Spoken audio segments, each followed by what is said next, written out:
வெற்றியாளர்களை உருவாக்குகிற pre KG முதல் PhD வரை சுமார் 50க்கும் மேற்பட்ட கல்வி நிறுவனங்களை, குறைந்தபட்சம் ஒரு 50,000 பேர் இருக்குங்களா, அப்படி 50,000 மாணவர்கள் பயில்கிற கல்வி ஆலமரத்தை உருவாக்கி இருக்கிறார் திரு ஐசரி கணேஷ் அவர்கள்.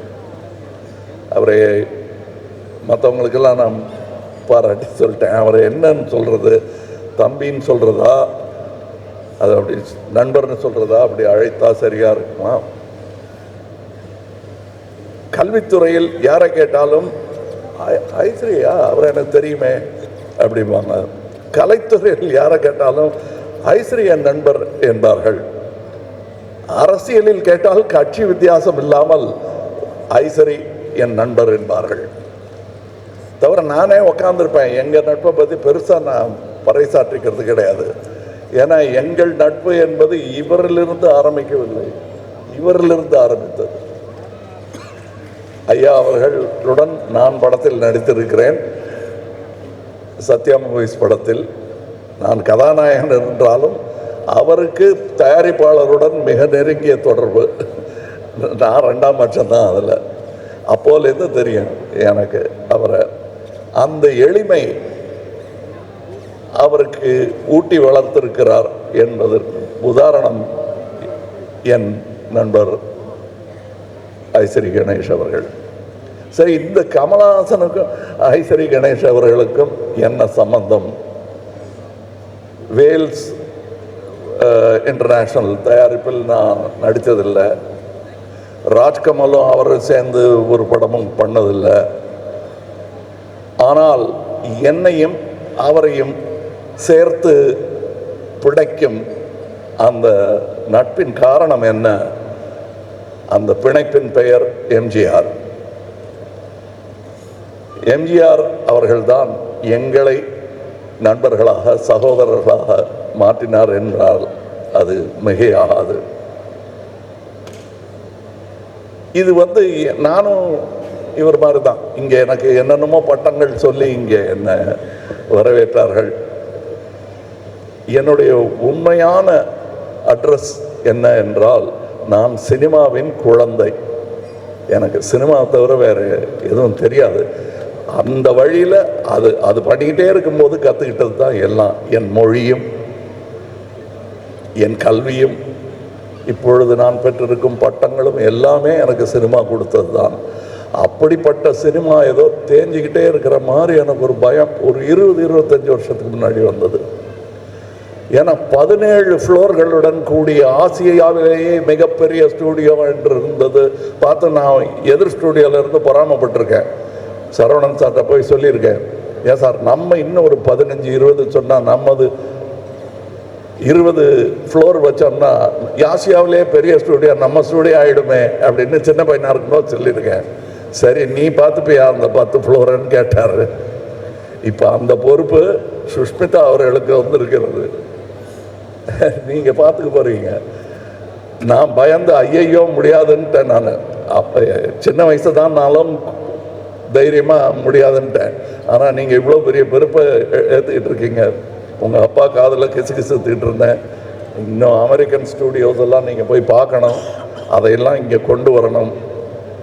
நான் பார்த்த அந்த 17ங்கிற அந்த நம்பரை தாண்டிட்டார், 20 போட்டார். இங்கே ஆசியாவின் மிகப்பெரிய ஸ்டூடியோ இன்று இங்கே இருக்கிறது.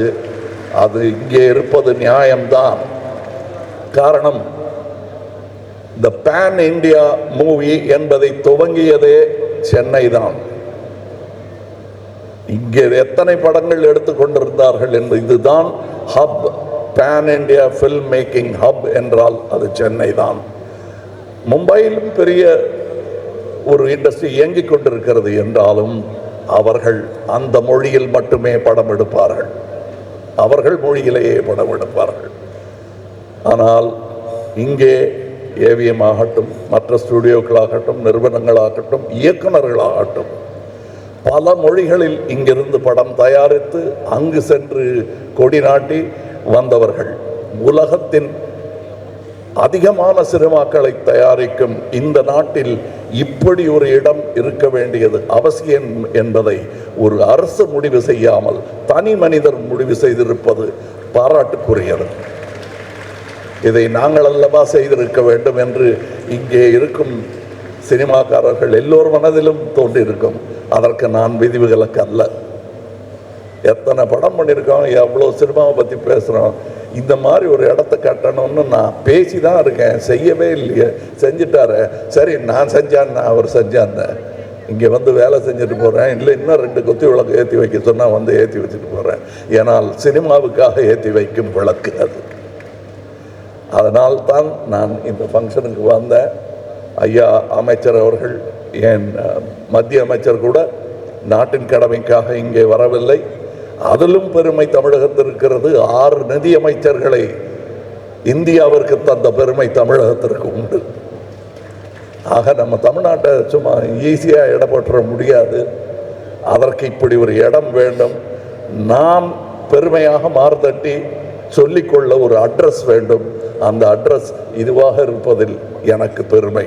காரணம், முதலாளியே எனக்கு பர்சனலாக தெரியும். அதான் அது நான் செய்ய வேண்டியதை நீங்கள் செய்ததாக நினைக்கிறேன். ஒரு சகோதரன் செய்ய மறந்ததை, இயலாமல் போனதை இன்னொரு சகோதரன் செய்திருக்கிறார் என்றே நான் பெருமையாக அதை நினைத்துக் கொள்கிறேன். இங்கே இன்னும் நிறைய வர வேண்டும். அதை நடத்துகிறவங்க கிட்ட தான் அதை பேசணும். ஆமாம், நிறைய இங்கே நாம் சினிமாவை கற்றோம். எங்கு கற்றோம் என்று சொல்ல எனக்கு தெரியல. நான் ஏவிஎம்ல கற்றுக்கிட்டேன். அடுத்து இங்கே இருக்கார், நான் எங்கே கற்றுட்டேன்னு சொல்கிறது இங்கே நடராஜன் சார் இருக்கார். அவ்வளோதான் எனக்கு இன்ஸ்டிடியூஷன். இவங்க 2 பேரும் கிடைக்காம இருந்திருந்தால் நான் என்ன பண்ணியிருப்பேன்னு யோசிச்சு பார்த்தா கொஞ்சம் கால் நடுக்கமாக தான் இருக்கு. ஆனால் அந்த நடுக்கங்கள் வரும் தலைமுறைக்கு இல்லாமல் இருக்க நீங்கள் இங்கே சினிமா பயிலும் ஒரு அரங்கத்தையும் ஏற்படுத்த வேண்டும். காரணம், நாம் அதற்கான ஏற்பாடுகளை செய்ய மறந்து விட்டதாகவே நினைக்கிறேன். நான் சொல்றது கவர்மெண்ட்டை சொல்லலை, இண்டஸ்ட்ரி அதை செய்ய வேண்டும்.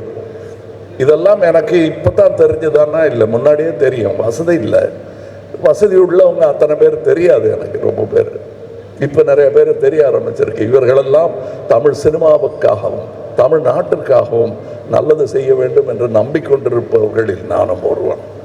அதனால் தான் இங்கே வந்திருக்கிறேன்.